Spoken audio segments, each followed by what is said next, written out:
Before y'all started using Review Harvest, how are y'all getting those reviews from customers? So it was relatively non-pressured. Yeah. We weren't asking for reviews in really any way, but we were receiving them. And so it really came about when the follow-up phone call, how the clean go. And then in that conversation, I'm like, well, if you don't mind, mention the folks that were in your home. It was Anastasia and Crystal were in your home today. Mention them in the review because I loved seeing their names online. If you feel comfortable doing that, do it.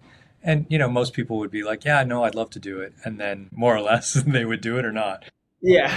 We didn't really press it because we kept getting, you know, maybe one, two reviews a month, sometimes more, sometimes less. So it wasn't anything that we were really pushing on. Mhm. But in that basket of things that we need to run a proper marketing campaign, reviews were really important to us to really up our game against the competitive set. Yeah, for sure. And so it's only been about a month or 2 months now working with Review Harvest. What's the experience been like so far getting those more reviews coming in? Absolute rocket ship. So like for the first month, you'd probably know these numbers better than me. I think it was 40 or so Yeah. reviews on a baseline of just over 100. I don't remember the exact number. And then from there, it's just the tool's super easy to use. It's helped behaviors in the business actually work a little better. So now we're now beholden to making sure that that phone call occurs within Yeah. a certain amount of time. Yeah. And then working with the tool has been super easy.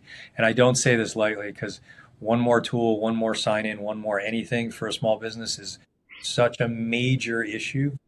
Yeah. But one, I look forward to it.